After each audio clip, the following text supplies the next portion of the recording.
Sorry about the barking dog. Okay, there we go, guys.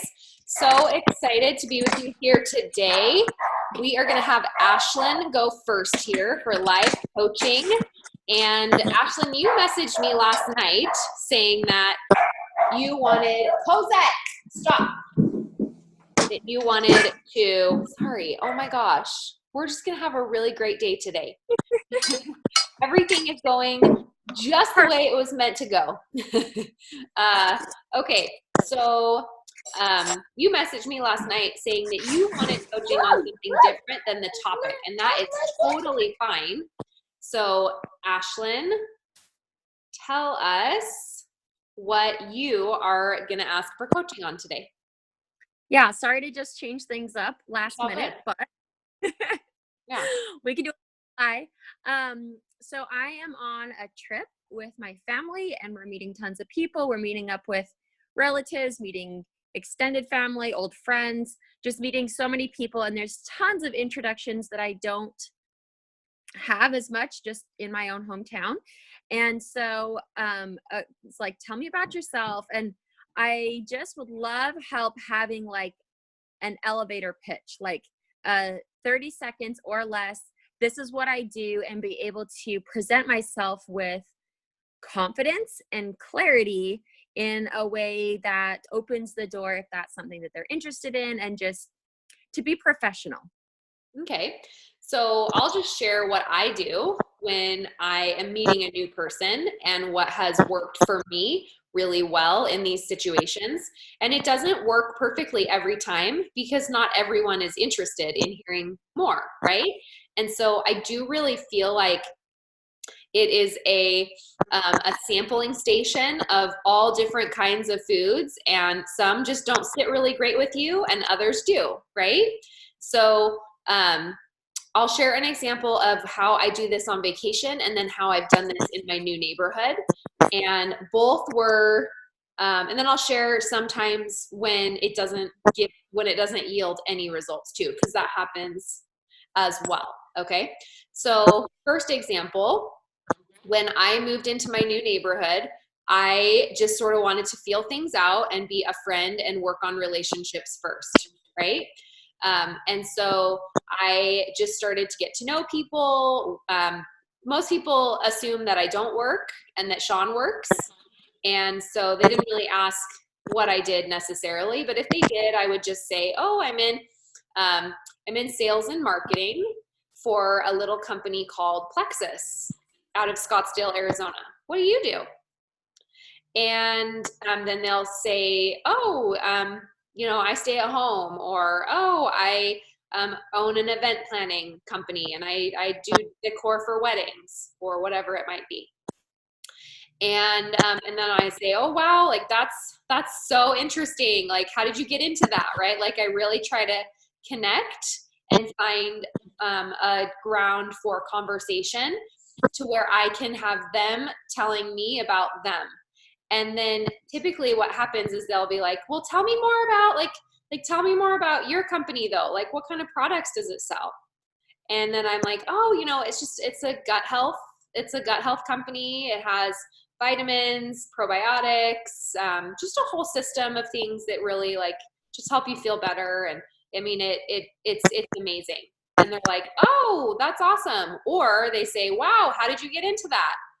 And so you can see I'm not really like giving it all away. It's just very much like I'm making it about connection and having a natural flow of conversation without a goal of, I will tell this person about Plexus, right? The goal is I want to get to know this person and find out about them. And if they ask me, I will tell them, right? Again, every new person that I meet, I try to get their contact information, either Instagram, Facebook, or a phone number, and they always go in my book of new relationships to develop. Never know if that's going to turn into a Plexus ambassador or customer, but I always know it's going to turn into a relationship in my life if we have connection, right? And so I think that's the biggest thing here is make sure that every time you meet someone, new family, new person on vacation, you're looking at it as this person is going to be a relationship that's going to add value to my life. And if it doesn't, then great, like awesome. But if it does, you never know what that's going to turn into and how that's going to add value to your life. So they might say something like, oh, like, tell me more about your company. Like, cause you haven't told them everything. So they have a reason to ask you questions. That's the key here, right? If we tell them everything, then they are like, wow, that girl is really, I don't even have anything left to say to her because she's told me all of it in one sentence, right? So when you leave them wanting more, then they ask you questions. So, oh, tell me more about your company. Oh, well, I started taking the products 4 years ago and it really helped me with my anxiety and depression. And I lost 40 pounds because I got rid of my sugar cravings, right? So think of 3 things about your story that you can tip off first. And then they go, oh, wow, that's really interesting. And I'm like, yeah, it's been so great. And then just change the subject again. And a lot of times they'll circle back around and be like, wow, like that actually sounds like something that's really that I need. Sometimes they'll do that in person. But what has happened to me in my ward is it ends there. And it seems as if that was it, right? Like I shared those 3 things and we changed the subject and I'm like, okay, they think I'm da da da da da, right? My thoughts like start going out of control. And then I'm like, no, they were interested in your life. Like it's fine, And what's happened is they will text me later. A couple days later, I'll get a message. Hey, I want to hear more about that stuff. It was really interesting and I'm intrigued. Because I gave them just enough to think about it to where they still had questions. So I think that is key is 1, focusing on connection and relationship and friendship first and foremost. Get them to talk about themselves more than you're talking about yourself. Because then you're making them feel really good about themselves. They're feeling positive about the connection.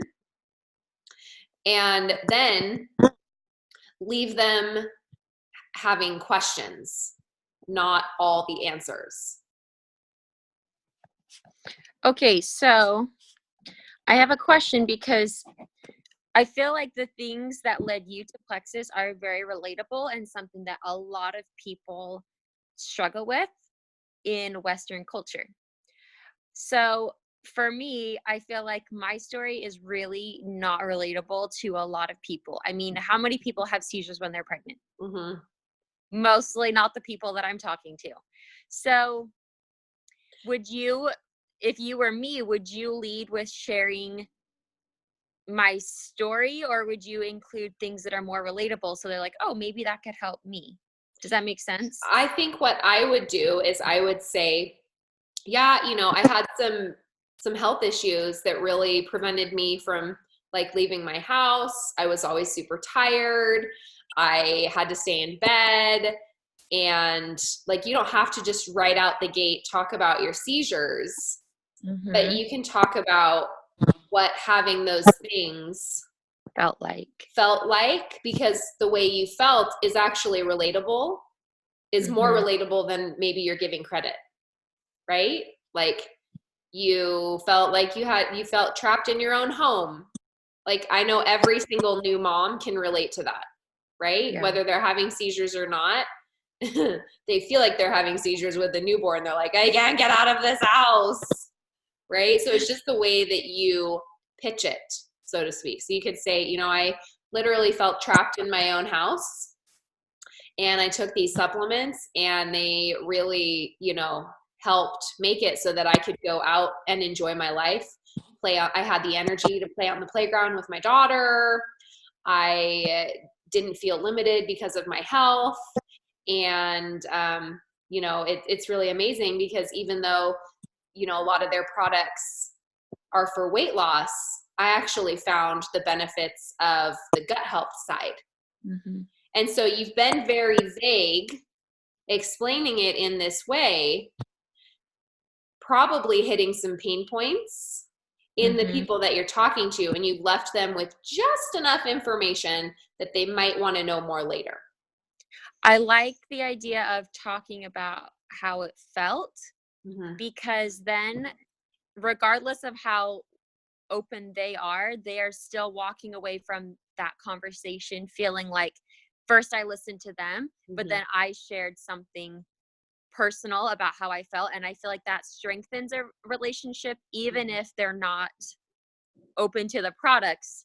It's still not me being salesy, it's me sharing how I felt. Right. Absolutely. Like, Yep. Because connection before anything else. mm-hmm. Right.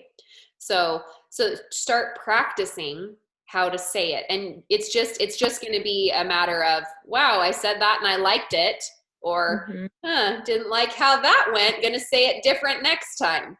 Right. Like, what brought us to this? yes. What brought us here? This I don't love. But interestingly enough, even when you do it wrong, sometimes it still yields a positive result, right? Mm-hmm. So I always try to have samples on hand in case an opportunity presents itself. Although if you don't have a sample, it's not the end of the world, because then you have a reason to get their phone number to mail them a sample later, right? So it's not horrendous to not have a sample. You can use that to your benefit by saying, oh gosh, already gave away my last sample earlier. That's true, right? Like, it might have been 3 months ago and you haven't restocked your purse, but already gave away my last sample earlier is still a very honest of what it was. But I would so love to mail you one. What is your phone number? I'll get your information later, right? And then text them while you're standing next to them and watch the text message come through, add the name to your phone, take a screenshot of the text so that you can go back later and add that person to the name on your book. Okay. Any other examples that you want me to expound on with that, or was that helpful? No, that was super, super helpful. I think I need to just like dig into practicing, and I'll just practice with my husband. Mm-hmm. And but I did have a question, another question. Mm-hmm. I just printed off a bunch of business cards. And so like, how do you use business cards? Because I feel like it's more valuable for me to get their information. Mm-hmm. 100%. So I giving actually have a YouTube video on this that you can watch, but in the future, if you want to train your team on it, but I'll share it with you here now, but just know it's out there if you ever need it. The most effective way that I use business cards is I'll pull out my business card and say, here's my business card, but don't let go of it, right? They're grabbing it, you're grabbing it, you're not letting go. Here's my business card. If you'll write your name and phone number on the back, I'll message you later. Perfect. So then they write their name and phone number, you take it back and put it back in your bag. Because the business card validates you as, oh, she's like legitimate business owner, right? But the business card is going to go straight into the garbage if that's all you do, right? To be effective, you have to say, I'm going to have you put your name and phone number on the back and I'll message you later. Okay. And you can even say like, gosh, business cards always get lost. Put your name and number on the back and I'll message you later. Okay. So that's the most effective way I have found to use business cards. Okay. Anything else, Ash? I think that's it. Thank you so much. You're welcome. You're welcome. Okay. Aubrey.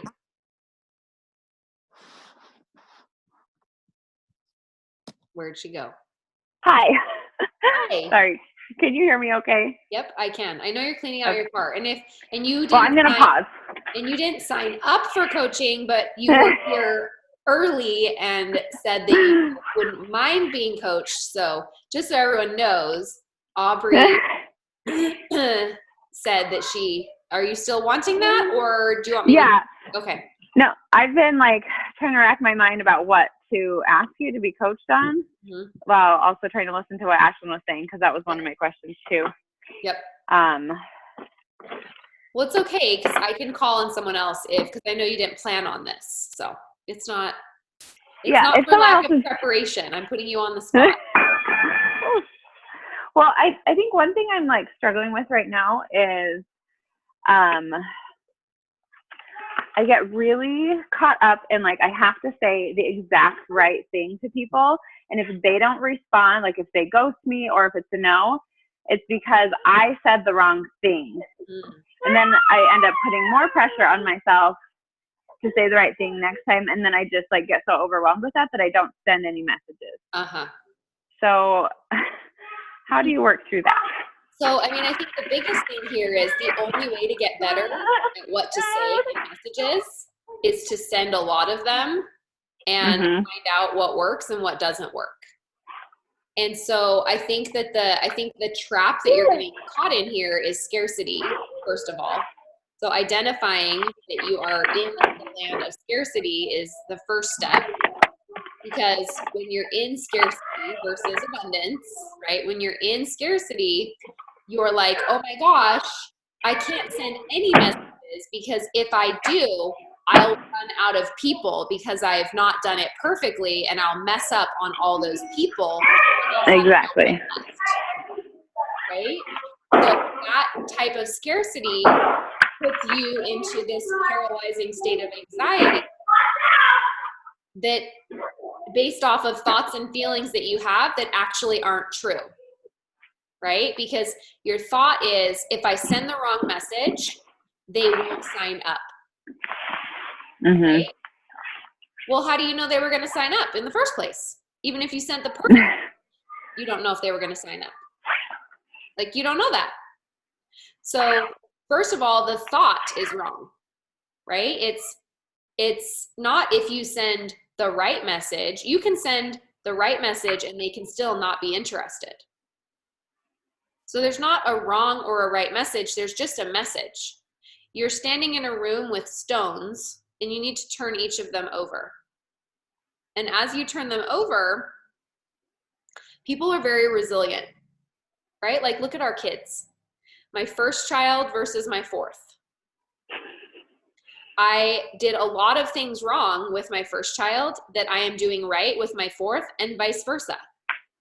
And yet they're both turning out fine.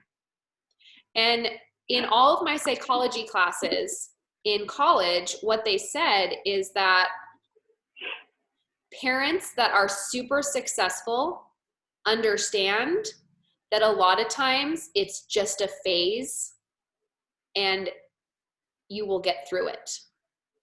Right? So I think the same thing applies to our business. This is a phase in your business where you're making a lot of decisions based on scarcity. So changing your mindset and your thoughts will allow you to have better feelings. So how do we do that? Well, first of all, you need to write down some thoughts that are positive that you can have close at hand.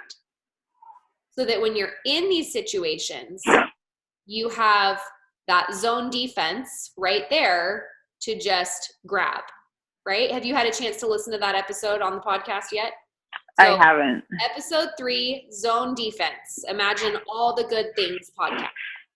It talks about how you really like, you know how we teach our kids to like put on the armor of God, right? Like have your shield, your breastplate, your sword. You have to have that for your brain with your business. And creating this zone defense where in your brain, you're outside of your comfort zone, but you have to have these tools at hand that you can really like get a hold of when you have a thought that might not necessarily be true and a feeling that comes from that thought. So let's do some examples for thoughts that can help you. All right. So number 1, the thought would be,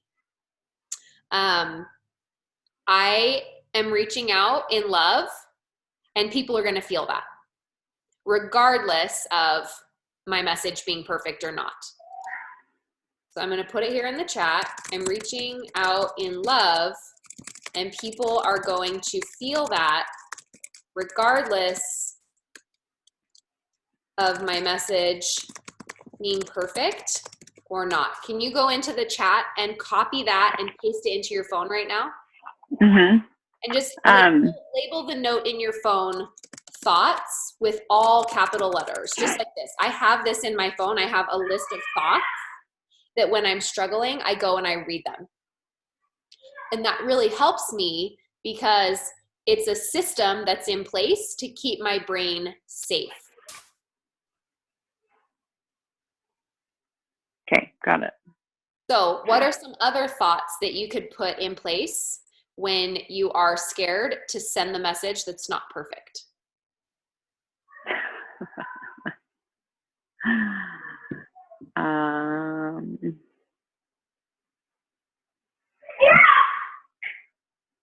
I don't know.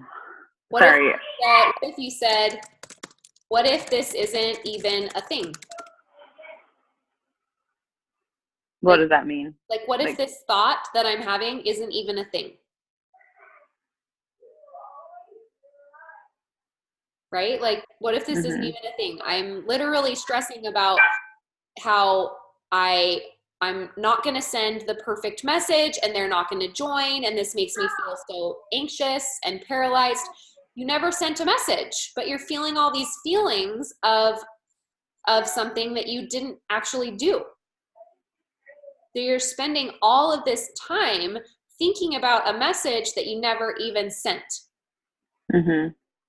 And that is causing you to not take any action. So a thought that you could, when you're in that, Rebecca says there is no wrong message for the right time. And that, yes, I love that. That is a great thought. I'm going to add that to my thought list. Aubrey, go copy and paste that. I'm going to add it to my thought list. Oh, it came from Push Retreat. Awesome.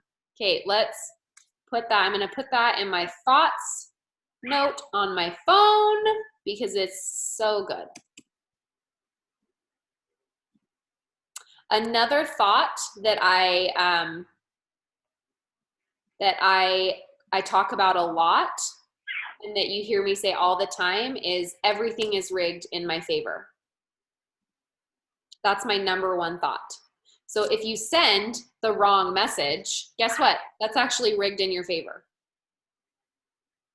It's either rigged in your favor because you're now going to learn from that experience, or they're going to respond because there's no wrong message for the right time. Like, this is something that I was thinking about yesterday, okay? So last week, I went to my Instagram account and I was like, ugh, I can't believe I spent all that money to create a website. It's never once had an order. Never once. And I'm like, I was so stupid to think that I was going to create a website that like somebody would order from that doesn't know me from my Instagram account. Like, that was so foolish that I would do that. I've given it almost 2 years. It literally is not working. So I was like, I'm going to take it off and I'm going to put the website for my podcast instead. But because I couldn't figure out how to do it that day and I really wanted to use Apple Podcasts, and it finally got approved last night. Podcast. Hooray, now you can watch it from the Apple app, the podcast app. But I was like in was having all these thoughts and these feelings, right? I wasn't able to take the website off, and I went on Good Things Utah on Monday, and I got home and I was looking through my back office and I'm like, new level 1, like, where'd that come from? New level 1, I don't know this person. And so I found the phone number and I texted them and I was like, hi, I'm Emily. I saw that you just ordered. How did you find me? She's like, oh, well, I saw you on Good Things Utah. I clicked on your website. I read through everything and it just sounded like the best idea was to join as an ambassador. And I picked, hi. I don't have anything. Okay.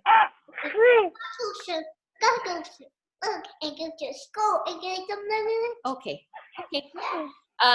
And you guys, like, my website is so outdated that I don't even have, like, I have like the double welcome pack there.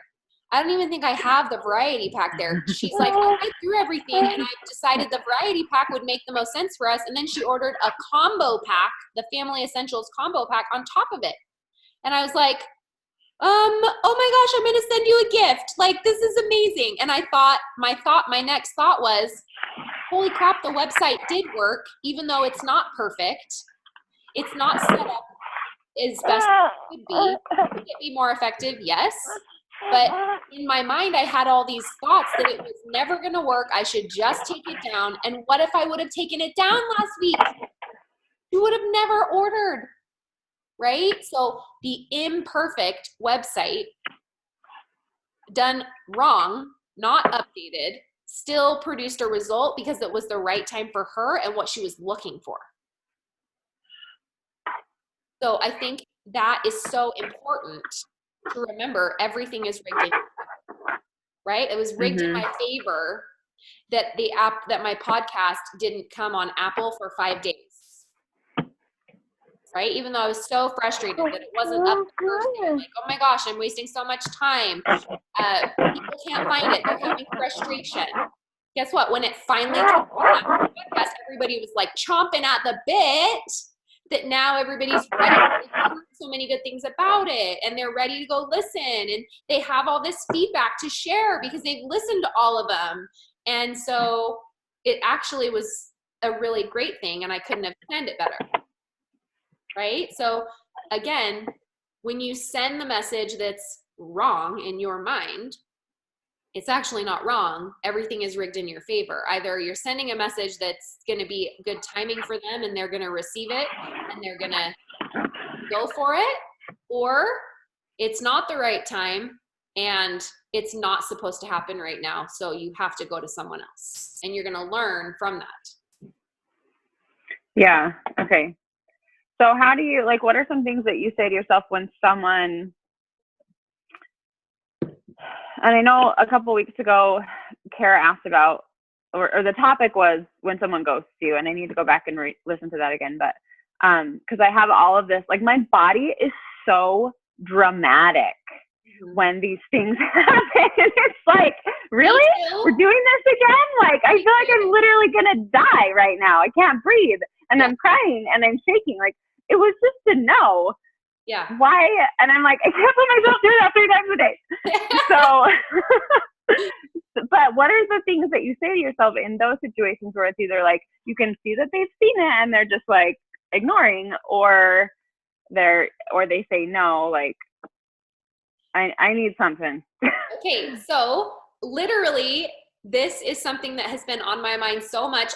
This is what episode 4 is all about. That's going to release on Friday. So you're going to love that one. And I'm not trying to like promote this to you guys. Like, that's not my point of bringing it up here.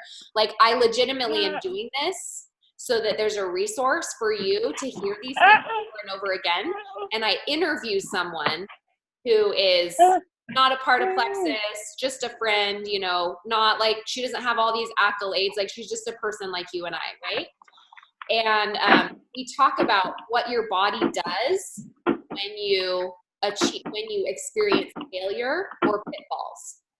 Because it's different for everyone. For me, I instantly feel shame and embarrassment. That's where my emotions go. So where would you say your emotions go? Same. Like, I just want to crawl under a rock and die and not ever do anything again. Like, you feel ashamed. Like, it's very dramatic. Yes, me too. I'm the same way. And it's because you feel so deeply. Yeah. Right? So what I talk about is that you have those initial thoughts and feelings, and then being able to instantly tell yourself what to do with it. There is a TED Talk that I reference in it that you can watch, and I will send the link in our chat. Let me find, hold on one second. I sent it to one of my threads yesterday. It is Guy Winch, G-U-Y. Hold on, let me pause it. Okay, G-U-Y. I'll put it in the chat here. Guy Winch, and it's a TED Talk titled why we all need to practice emotional first aid. Okay? And so in this TED Talk, he talks about how we all have these reactions to different things in our life. Aubrey, can you still hear me? Yeah, Okay, good. I'm just typing it. And how important it is for us to treat our emotional wounds like we would treat a physical wound, right? So if you break an arm, then you would take your daughter to the emergency room or take yourself to the emergency room, right? Mm-hmm. Or would you tell your daughter, like, just get over it. It's just in your arm. Like, just get over it. You know, because like when we ourselves say, oh, it's just in your head, like, just get over it, right? Like, it's just a feeling. It's just a thought. Like, get over it. No, we really have to treat our emotional health like we would a physical wound, because it is of that same caliber of pain to our bodies.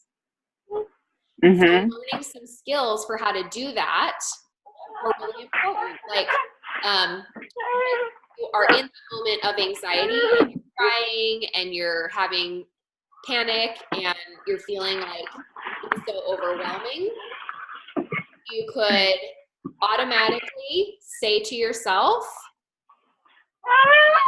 wow, they misunderstood me. They misunderstood me. And clearly they're having a bad day, right? Another thing that I will sometimes say is, oh, so they're going to take longer than I want, right? They say no. I'm like, in my mind, instead of being like, oh my gosh, they said no. Oh my gosh, that means X, Y, and Z. Instead, I'll be like, oh my gosh, they said no. They're going to be difficult. I'm going to have to be more patient. No means not right now. So I've retrained my brain to switch the rabbit hole. It goes down. Mm-hmm. That doesn't mean that I don't start going down the other rabbit hole first, because I do. That's normal human emotion, right? But when I start going down that negative rabbit hole, I cue my brain to instantly go, no, and go down the other hole of, oh, no for not right now. Oh, she'll come around in a few years. Oh, she just said no. That means I am neutral about that. That I don't need to have feelings about that because she just said no. Oh, isn't it so nice that she responded? Oh, I'm so grateful that she answered back. Like, I literally messaged someone, she said no, and I said, thank you so much for taking the time to respond. It means the world to me. If anything ever changes, I'll be here. Mm-hmm. So whenever anyone says no to you, how about you send that message? Yeah, and I actually do send exactly that, because I feel the same way. Like, that's so much more courteous of someone than just seeing it and ignoring it, which I feel like is just rude, but whatever. Yeah. And then do you just leave it at that after you sent that message? Like, you don't try to handle objections, like, well, okay. If they just say no, then there's no objections to really, like, go over. You want to be respectful of them saying no, right? There's mutual respect. Yeah. But if they say, oh, I'd really like to, but then you handle objections. Gotcha. But if they just say, no, I'm not interested, then you have to respect that. Because when they say, no, I'm not interested, and you push and you push and you push, that people feel like you're being pushy. Right? Right. Like, don't take no for an answer. That doesn't mean that you don't take no for an answer all the time. Like, I don't take no for an answer, but I don't blatantly push it if they've told me no. I'm like, okay, go back to relationship building with this person. They're not ready yet. Right? It's not their time. Everything's rigged in my favor. Right? Like, I have a friend who has been messaged. She came to me in June, and I followed up with her several times. And finally she just said, you know, it's a no for us right now. And I said, great, awesome. I know she's going to circle back around. I just don't know when. Right? So it's so important to, treat our friends with love and respect when they say no, because we want that respect in return. Mm-hmm. Yeah. So, okay. Any other questions? Helpful? Yeah, super helpful. Okay. Thank you. So try on those thoughts when those things happen. And the biggest thing is like we are actually our own worst best friend, right? There's no one meaner to us than ourselves, right? For most part. We are the ones who are, and we're kind of like hormonal and PMSy to ourselves. Like we're a really moody best friend. We are. When it comes down to it. We're just not super nice. I would never be friends with myself the way I talk to myself sometimes. I'd be like, wow, she is super crazy. Like, she is all over the place. She is mean. She says mean things. Like, I'm going to stay away from that toxic person, except she's in my head. Right? So we have to like set boundaries for our brain and be kind to ourselves. And that's going to build trust with ourselves so that when we're in those situations, we can catch ourselves and be like, oh, that was really super mean what I just thought about myself. You know what? Maybe that girl is just having a bad day. I'm so glad I reached out. But clearly it wasn't the right time. Right? So just having grace and being kind to ourselves. Yeah. Okay, awesome. Hold on, let me, someone's at my door, just a minute. Just one second.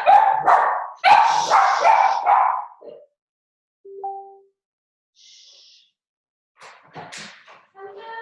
How are you? Good, how are you? Thank you so much. We can just put them right here on this bench. Thank you. Is that everything? Okay, thank you. It's my grocery delivery, you guys. I love Herman's that they deliver now. Okay, I have 9 minutes left. Emily, do you want to go for the I have to end right at 10:30. So Em, would you like to be coached now? You're muted. Yes. Okay. Sorry. I was like, Great. scroll down. Sorry. I'm so sorry. I had to You're fine. go run and help the kids today. Okay. I need you to skip out. That is a great message. Can you skip out for a sec? Take it with you. Okay. Hold on. Let me get my head wrapped around this for a sec. I'm just struggling with, just a daily routine. And like I know we've got like our IPA challenges and all of these different things, and like I can put them in, but like I know this seems like a silly thing to ask, but like what do people normally do? What do you do normally for your morning routine? Like, I just need something. I know that seems so dumb, but I feel like I've been thinking over the last like week, and I think that's really kind of what is killing me. And like, having routine, just any routine really, it like every single day is, I think, what's keeping me from here to the next level, from getting to gold and senior or in Ruby and whatever. And so 100%, because change your habits, change your life. And I woke up an hour early today, and I woke up and I seriously thought, well, what am I supposed to do? And I thought, how funny is this? Like I'll go to the gym and be like, I'm here. I don't know what to do. Mm-hmm. And so then I wake up an hour early and I'm like stretched. And I mean, like, I honestly was like, I want to do something,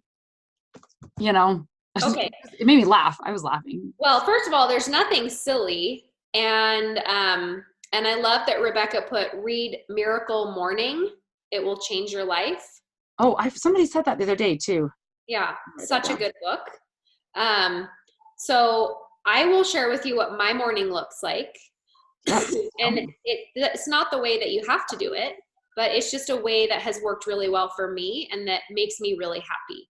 And I think that's key, is You want to do something that you have joy, because then it's a lot easier to do every day if you enjoy it, right? Right. And I'm learning better, like things that I can and can't do, and like things that are and are not working for me, like in like Kara-fied it. Like, Yeah. I don't have a catchy phrase, but that kind of thing. Like I have to do it my way, but there has to be some discomfort where it's like, no, because my way has gotten me exactly where I am. Exactly. But I want to like step up, but I know things that I will and won't do. And so it's like, okay.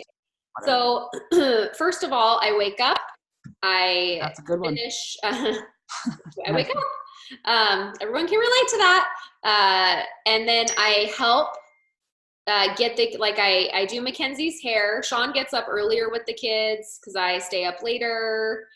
I just like being quiet at the end of the day. He goes to bed early so he can wake up early with the kids. And so I do Mackenzie's hair, I give kisses, they head out the door, and then I start working on Dean, getting him ready for preschool. Breakfast, make him a lunch, get him dressed, change his diaper, all of that. Then if I'm taking Dean to school, I will sometimes listen to a podcast on the way, or music or something, but just something uplifting in the car while I'm taking Dean to school. And then I come home and I go straight to my business. And that time in the morning for me is sacred. I literally clock in and clock out because it's that habitual for me. Now, there are some days where I don't do that, but on most days I do it. Like that's my routine, that's my schedule. So if this doesn't work for you, maybe yours will be different. But I think it's really important to have a routine that you can easily check in and check out of. Oh, your show is broken. So for example, for me, that's always a really quiet time. And it used to be where I would scroll Instagram or Pinterest. So I used to get my kids off to school. Oh, it's working again. I used to get my kids off to school. Okay. And I would get on my phone and scroll Instagram or Facebook or Pinterest. So instead of getting my kids off to school and sitting down on my phone and doing that, I would get on my phone and scroll my messages. And then when I realized that I wasn't sending out cold messages to new recruits, I forced myself to be uncomfortable because I would rather talk to my team in messages than be uncomfortable and send messages to a new person. So what I decided to do was I decided that when I sat down to work, I would not sit down unless I had my book of names, and I would force myself to do my 3 asks before I rewarded myself with talking to my team. That was so enjoyable because I really enjoy answering messages and talking to my team. So for me, I do the uncomfortable 3 asks first. And then the reward is after I do that, I get to talk to my team and help them with their questions. And then at about 9:30, I do a social media post. And then I will allow myself to check notifications, respond to comments, engage in social media for 30 minutes or so. I try to keep track of the time so that I don't get lost in that habit, right? Always having this sense of urgency of what can I do today to earn a paycheck today?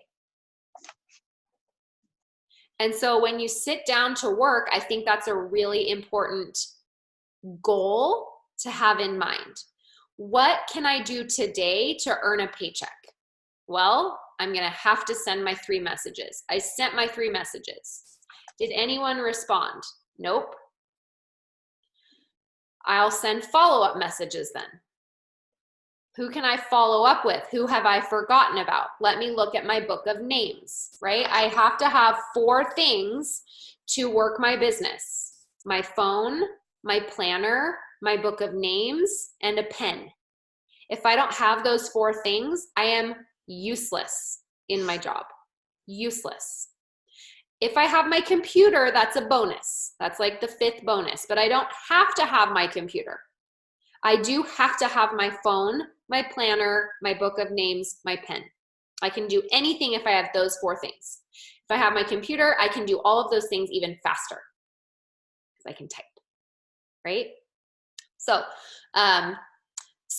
when I sit down, I'm going to say 3 asks, reward myself with messages. However, if one of those 3 asks from that day or another day, if they start talking to me, I drop everything and go engage with them. Because cash is king, right? And that's why we're doing what we're doing, is to create income. So income producing activities always trump all the other things that I reward myself with. So from about 8:45 until 10 p.m., I sit and I systematically go back and forth between those things. Sending messages, engaging with my team, seeing if I can plan a sip and see at someone's house. Who can I help go silver? I might go through my back office and see who has 1 person signed up, 2 people signed up, who used to have 3 people and now they have 0, who loves their products but hasn't shared yet. I just need to start talking to them in that time, right? Our time is very limited.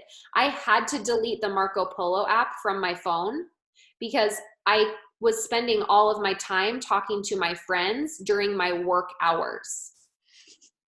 It's fine to talk to your friends when you're not at work, but how many, do you know any school teachers that go to work and talk to their friends all day instead of teaching? No, because they would be fired. Right. But yet you are working, talking to all of your Plexus friends all day in some of these apps, and people are like, oh my gosh, I just don't know why my team isn't going forward. Well, maybe you're talking to your friends while you're at work, right? So having an awareness of that is so key, because what if you took that same energy and connection of talking to people, but you forced yourself to only talk to people that would move your business forward during your work hours. I'm not saying 100% of the time, but during your work hours. And you'll have to fight the urge to go into those comfortable habits, right? Because that's normal. That's where your habit goes. And you are going to change this habit and force yourself during this time every day from 8:30 to 10:30 every single day. I will sit down. I will do this. I won't buffer. Buffering meaning you do something else to avoid doing what you should be doing. I'm good at that. Me too. We're all good at it. We all do it, right? So what are your buffers? Probably exercise, organizing your house. Totally exercise. Yeah. So for me, work is my buffer to avoid exercise. I'm like, oh, Sally, I'm going to be late because work was so busy this morning, right? There's always work to be done. I can do it later. So once you identify what your buffer is, then you can be like, there it is. I see it, and I am not going to give into it right now. My reward for sticking to my work right now will be I get to do that later. Now, for me, if I exercise before I work, I don't ever work because exercise relaxes me. I let my guard down, and then I can't accomplish anything the rest of the day.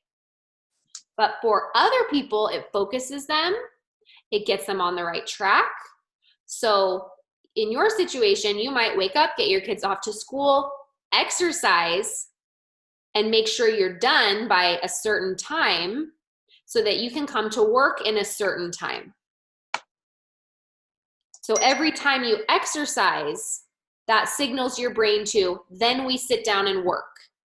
You have to create a system of when you work. If you're just working in all these random places and you have no structure, it's going to be so much harder to commit to it, right?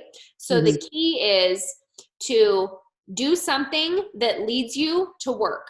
So when I was first starting and I was a gold ambassador in your shoes, my signals were, when I would take the kids to school, I would come home and I would sit down and I would start with my 3 messages. I still do the same things now that I did back then. That's the crazy thing, right? Sit down, do my messages. Sit down, make a post, send a story. 3 a day was always my goal, 3 to 5. So I just always made sure I was sending out those messages because I knew that if I stopped doing that, I for sure would not get a paycheck. I needed a paycheck. So forced myself to send the messages. And when it got really uncomfortable, I had to put the why in front of my face, which was, I want Sean home on Saturdays. I'm so sick of him not being home on Saturdays. I need $1,000 a month. I will send the 3 messages. I will sacrifice myself and my pride and my ego to do this because it's important. And when I sucked at it, I was like, I got to get better. So I'm going to have to watch a video and then I'll send a message and try the new system of messaging that I learned. It was always Bob Heilig back then because he put everything for free on YouTube. So then I would watch a 5-minute video, or Sarah Robbins. I would watch a video and then I would practice what they taught in the video by sending a few more messages. And a lot of the time I ended up having people respond, and then I was talking with 1 or 2 people for the rest of my work time until it was time to go get my kids from school. So then I'd pick up a preschooler that was at half day. I'd get them lunch. I'd read them a story. And then I'd put a show on for them. Or if they were still napping and they went down for a nap, instantly I was like, work time. Where before I would be like, Netflix, scroll Instagram, right? So I took a habit, a chunk of my day where I had some downtime, and I replaced it with work time. Okay. So that would be my biggest thing for you, is you have those things already built into your day. You have them built into your day already. You just need to change the habit of the downtime for work time and then stick to it every single day, which is hard for if you struggle with consistency. For the most part, yellows struggle with consistency, right? Color code yellow. Gosh, I'm fun. However, the sequel to color code is character development. And you are not a victim of your natural core motives. You are capable of being consistent. The bus stop proves that. It was funny when you said that to me the other day, because I was like, oh my gosh, I am consistent. You are. Like, but it's funny because for so long I'm like, oh, like I'll do things really great for a while and then I stop and then I do this. But I'm like, I have consistently done this for a year. You character developed. And it was just like this like funny thing. You character developed it within yourself. Yeah. You've done it. You've proved you can do it. So now you can feel somewhere else, confident knowing that you can do that with your Plexus business. By the way, my next segment's on Halloween. That's so fun. You know, So fun. maybe next week if I can get my friend to go. So fun. So So that's the key, is to just decide that you're not going to do those other things during your day that are not helping you achieve your goal. Because if you continue to just do your day like you've been doing and you don't change any of your habits, you're not going to get a different result. no, I'm going to get exactly where I'm at. And Right. I don't like exactly where I'm at. So I got to change things. Do you know we're 8 minutes over? I don't care. I'm here. I'm fine. I know. I just messaged my other call that I would be 2 minutes more. I just want to make sure for you, but I appreciate it. Yeah. So what I want you to do, Em, is I want you to message me with 2 times in your day, 2 separate times in your day when you can consistently every day work. And then Okay. then I want you to make a note on your wall or your computer that says work time, and then a list of 4 things to do in order, so that when you sit down, you don't have to think about it.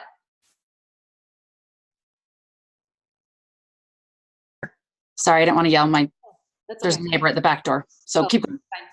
So I want you to, and I need a picture of it so that I can hold you accountable. That you've Say it done again 2 times. And then what was that second part you said? So tell me 2 times a day that you can replace a habit, and do whatever Audrey, you go want. get it.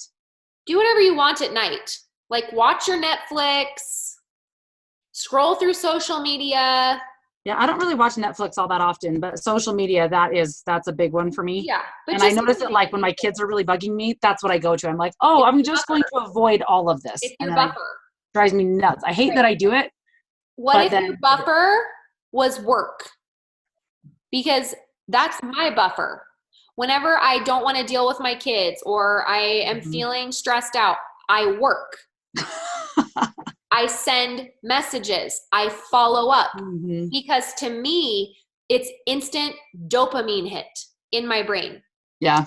Because I'm like, dollar bills, y'all. Oh, thank you. Right? Right? And then you can go do fun things or Absolutely. to clean your house when your kids are annoying and they don't want to. So think about that shift in a habit. Like, what if every time you want to avoid kids, you shift the habit? You go and you send messages and you follow up instead of scrolling social media. Like, let go of that habit that is Mhm. doing nothing for you.